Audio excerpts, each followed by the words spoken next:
Alright kids, I trust that you have watched the video and also read along. Okay, read this text along with the video. Now we are going to look at the two words up here. These are the vocabulary.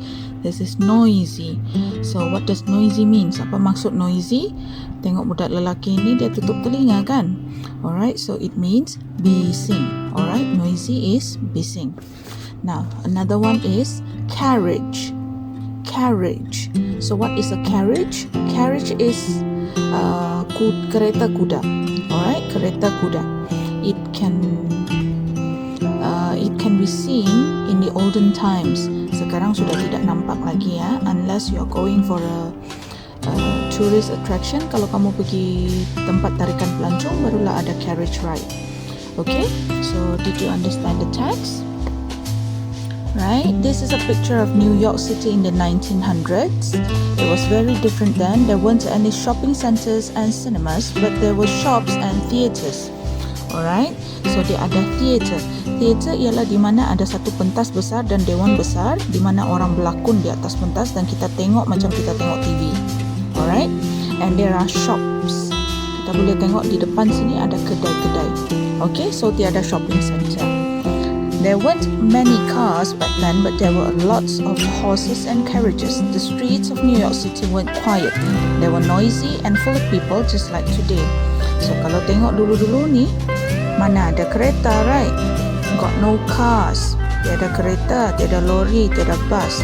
So what they have is horse carriages and people. Okay? Banyak orang. So it looks like a market here. Okay? So can you identify what was there in New York City in the year 1900s? Okay, read activity 1 and 2. Now, look at this picture. What is this? I think it's a shopping center. Do we have a shopping center back then in 1900? No, right? So ini tiada. Cinema? Adakah? Tiada juga. Alright, next one. Do we have shoe shops? Shops like this? Do we have it? Yeah, I think so, right? So we can see along here there are many shops. Okay, next one. This is a theater. This is a stage. Ada pentas, tempat di mana orang berlakon. So do you think this is there in the year 1900s? Yes, I think so too. Alright, do you see buses in the picture? No, right? So no buses. What about F? Cars. Do they have cars? No, right? And finally, this is a carriage. Do they have a carriage back then?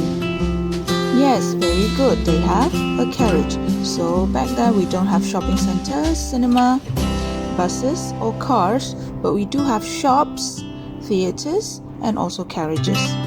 Okay, so this next exercise, I want you to copy this part, salin bahagian yang ini, into your green book dalam buku hijau.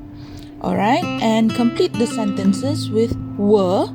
Kalau ada pada masa tu, kita guna were and weren't. Okay, were and weren't.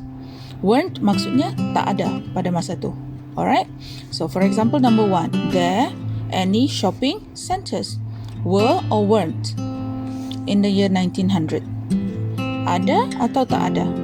Tak ada, right? So you copy this. You fill in the blank with weren't. Okay, so do this in your green book dalam buku hijau. Okay, next we are going to do something in your workbook. Okay, get your workbook ready to page number 62. Are your workbooks ready? Okay, so I snap a clearer picture of this and send in the WhatsApp group just in case you can't see the pictures clearly.